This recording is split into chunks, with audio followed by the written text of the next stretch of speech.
দেখুন, পিৎজা বা পাস্তার নাম শোনেনি বা খায়নি এমন মানুষ কিন্তু খুব কমই আছে। কিন্তু সবসময় কি আর বাইরে থেকে কিনে খাওয়া সম্ভব? বাড়িতে যখন আমরা বানাতে যাই তখন পিৎজা পাস্তা সসটা বাইরে থেকে কিনে আনি। আচ্ছা, আমি যদি বলি খুব সহজ উপায়ে বাড়িতেই আমরা বানাতে পারি। বাই দ্য ওয়ে, আমি আপনাদের Trisha and welcome to my channel Trisha's tasty ট্রিটে।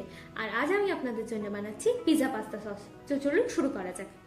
Pizza pasta sauce বানানোর জন্য প্রথমে আমি এখানে একটা প্যান নিয়ে নিচ্ছি আর তার মধ্যে 2 কাপ মতো জল দিয়ে দেবো।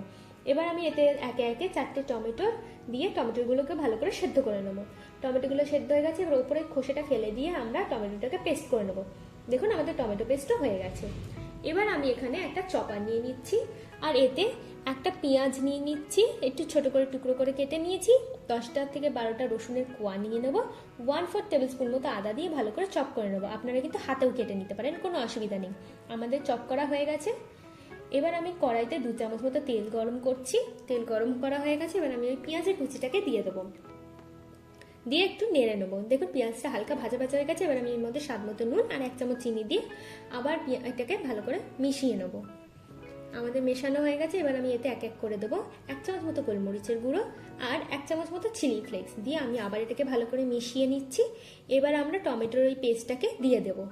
দেওয়ার পর ভালো করে মিশিয়ে নিয়ে এবার আমি ওর মধ্যে 1 চামচ মতো কাশ্মীরি লাল লঙ্কার গুঁড়ো দিয়ে দিচ্ছি, দিয়ে ভালো করে মিশিয়ে নিচ্ছি। এবার আমি ওতে দেবো 1 চামচ মতো সয়া সস। আচ্ছা, এটা কিন্তু অপশনাল, আপনারা না দিতেও পারেন। আর 4 চামচ মতো টমেটো সস দিয়ে ভালো করে মিশিয়ে নেবো। এবারে আমি এর মধ্যে 1 চামচ মতো অরিগানো দিয়ে ভালো করে আবার মিশিয়ে নিচ্ছি। আচ্ছা, এর মধ্যে আমি 1 চামচ চিনি মিশিয়েছি, আপনারা কিন্তু টেস্ট করে তারপরে মেশাবেন। আমাদের কিন্তু সসটা প্রায় রেডি। দেখুন, এবার আমি এর মধ্যে 1 চামচ মতো কাসুরি মেথি দিয়ে ভালো করে মিশিয়ে নিচ্ছি। এটা অপশনাল, আপনারা না দিতেও পারেন। আমাদের পিৎজা পাস্তা সস কিন্তু একদম রেডি। যদি আমার ভিডিওটা আপনাদের পছন্দ হয়ে থাকে তাহলে একটা লাইক করবেন, প্রচুর প্রচুর শেয়ার করবেন আর এরকম আরও ভিডিও পেতে আমার চ্যানেলটিকে সাবস্ক্রাইব করবেন। নমস্কার।